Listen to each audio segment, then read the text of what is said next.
Film festivals, Berlin, Sundance, Cannes, Venice, we all know them. Some people really love them, some people hate them, and some, like us filmmakers, we're really desperately trying to get into the big festivals. Film festivals are also a world of their own. A film that is really successful at festivals is not necessarily also successful in the market.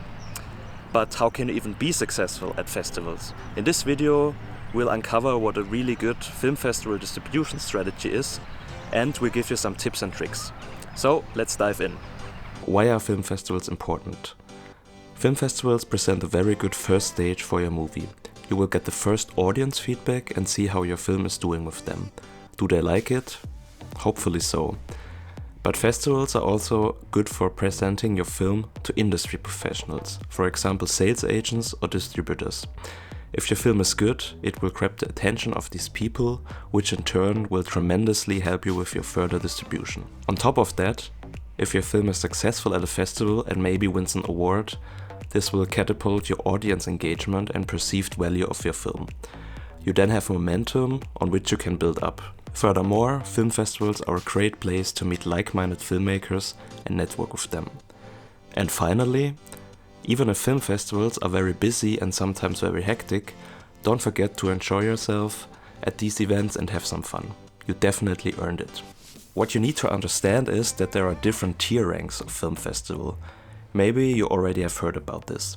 The so-called A-list festivals are the big and prestigious international film festivals that you probably know about. Cannes, Berlin, Venice, Locarno, San Sebastian and a few more. These festivals usually require you to have your world premiere with them and for you to meet certain other quality standards.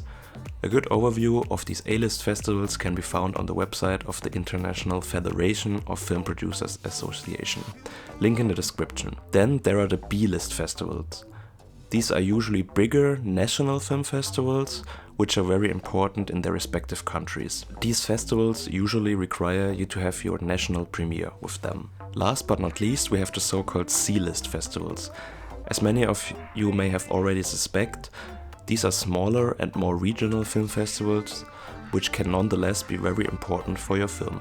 And now that we have this cool tier list, of course there's also an exception that stands a bit outside of these tier ranks, so-called specialized film festivals. These usually are about a certain genre, horror for example, or about a certain topic or theme, for example indigenous film festivals. But how to choose the right festivals? A smart and clever festival distribution strategy is key to your success. If you just submit to festivals randomly and or in good faith, or sometimes, and let's be honest here, even blind optimism, it can cost you a lot of money and won't bring you the desired outcome. But how to craft a good festival distribution strategy? Let me show this to you based on an example, our feature-length documentary Blackwater Green Gold. It is about an indigenous community fighting to save Lake Pátzcuaro in central Mexico. Their traditional lifestyle is threatened by the effects of globalized economy and climate change. So, first you need to think about the genre, topic and themes of your film. In our case, we have a documentary with environmental, human rights and indigenous rights issues. From this, we can already have a good hint to what festivals our film could fit very well, namely documentary film festivals, environmental and nature film festivals, human rights concerned film festivals, and indigenous film festivals. That is already specific. Additionally, there are a lot of Latin film festivals out there where we could apply with Blackwater Green Gold. After that, you need to think about your budget for the film festival distribution. How much money can you, and more importantly, are you willing to spend on this? For a feature-length film, just the submission fees can easily add up to 1,000 or 2,000, maybe 3,000 or 5,000 euro. I would recommend setting a cap somewhere and then working within that range. And then you can finally start to submit to festivals. Now, I know that we all sometimes want to shoot for the stars. And that's okay, we are creatives and dreamers. So maybe you can start to submit to 2 or 3 A-list film festivals. Choose them wisely and also have the festival dates in mind. Remember, A-list festivals usually require you to have the world premiere with them. So you can't run at another festival before you run at this A-list festival. And after you have satisfied that dreamer within you, you start to compile a list of all the festivals that fit your film very well, the ones that we talked earlier about. And then you start to apply to them. Since there are such a lot of film festivals, you always have to consider on a one-by-one case if you want to apply. How well does our film fit into this festival? Do we already have connections to that festival? Is it near to the hometown of some team members? Can we mobilize a lot of support on the ground? How expensive are the submission fees? You must think about all of that and then make your decision. In the end, it is sometimes also about a gut feeling. Of course, experience also helps a lot. Last but not least, you smack that submit button and wait for the results. I also want to suggest to always note in your list which festivals denied and to which festivals you got accepted. This is good to keep an overview, because it can become quite chaotic otherwise, believe me. For our movie Blackwater Green Gold, we had a list of approximately 400 festivals that were in consideration. In the end, we have submitted to roughly 200 of them. Well, I guess by now your head is exploding with info and you feel quite confused. But fear not, we have a few tips and tricks to help you. So the first trick or tip is to apply early. Applying to film festivals early not only can save you a lot of money, since the submission fees for early deadlines are cheaper, but also can highly influence your chance of approval. Why, you ask?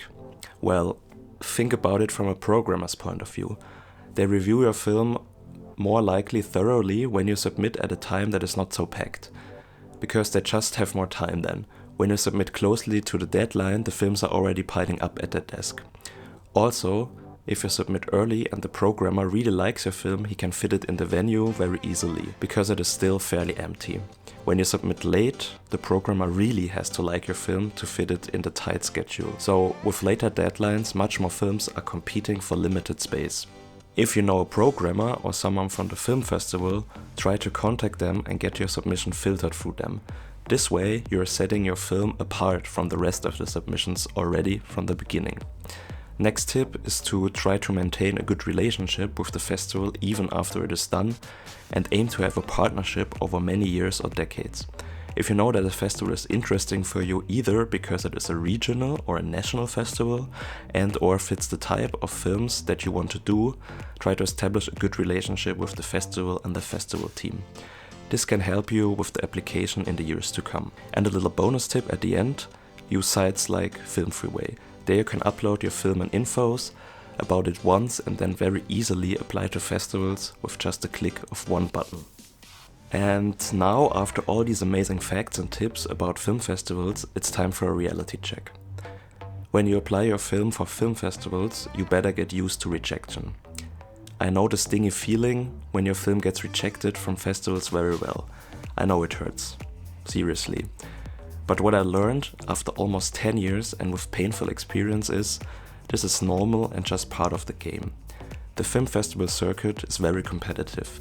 If your film gets an accepted quota of 10%, that is already considered very successful. So if you get one nomination for every 10 submissions, you are doing great. Of course, we always see these shiny laurels on movie posters and think, wow, this film was at so many festivals. But what we don't see is the failure rate of these films. To how many festivals have they submitted?